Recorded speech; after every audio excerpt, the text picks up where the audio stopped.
Welcome back, UPSC aspirants, to another quick, high-yield explainer for your General Studies Paper 3 preparation, brought to you by Rungta IAS Academy. Today, we are diving straight into a massive infrastructure challenge, managing India's surging power demand. Exactly. Hello, everyone. We're here to give you that analytical edge. We've got the exact data points and the precise vocabulary you need to absolutely crush this topic in your upcoming mains examination. So let's get right to it.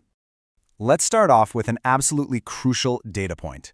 This past April, India's electricity demand hit a jaw-dropping all-time peak of 256.1 gigawatts. If you get a mains question on energy security, using this exact figure, that is your perfect opening hook.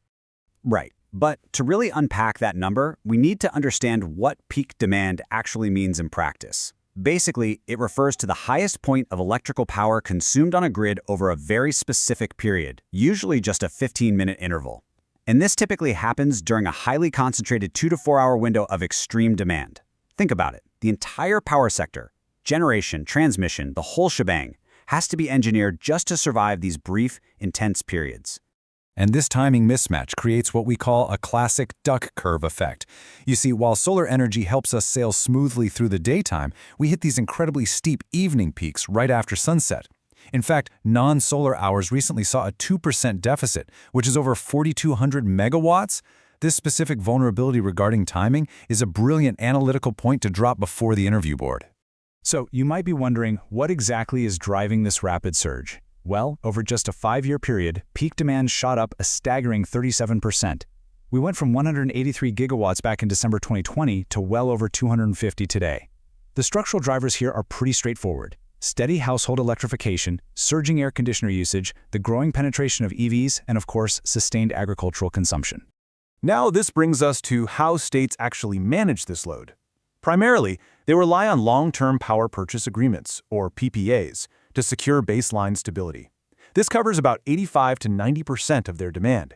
But for those sudden, real-time mismatches, they're forced into the short-term power exchanges to make up the balance.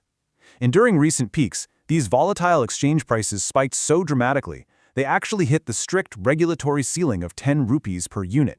However, the real structural bottleneck, that lies in distribution. Look at the last decade. Generation capacity expanded by 76% and transmission by 47%. But distribution network upgrades are lagging severely behind.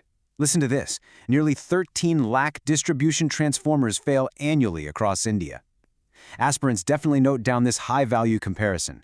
Northern states are seeing failure rates up to 20%, while Kerala manages theirs brilliantly, keeping it under 2%. And you know, this infrastructure lag becomes a severely compounded crisis for financially stressed discoms, especially in states like Uttar Pradesh and Bihar. Because they're already grappling with high aggregate technical and commercial losses, they just don't have the immediate funds to procure that costly short-term power from the exchanges or to invest in those desperately needed network upgrades. Which creates what we like to call the renewable energy paradox across different regions. For example, states with massive solar capacity, like Gujarat and Karnataka, easily breeze through daytime peaks, but then face steep evening cliffs. Tamil Nadu benefits hugely from wind power during the monsoon, but struggles the minute wind output drops. And then you have Punjab, with meager renewables, relying heavily on hydro imports during its intensive paddy sowing season. Make sure you use these precise regional case studies to fetch maximum marks. Okay, so what is the actionable policy way forward here? First up, we need to rapidly adopt energy storage technologies, like battery energy storage systems and pumped hydro. Second, we've got to build smarter, flexible grids and urgently upgrade that last-mile distribution. And third, implement demand-side measures like time-of-day tariffs to help flatten out that curve. Ultimately, the narrative really needs to shift from just generating electricity to efficiently managing power across different time blocks. Expanding on that first point, pumped hydro storage, or PHS, is already stepping up as a critical, proven balancing technology for India. States like Maharashtra, Andhra Pradesh, Tamil Nadu, and Karnataka are actively rolling this out right now. Seriously, add these specific states to your factual arsenal, because the examiner is looking for exactly this level of detail.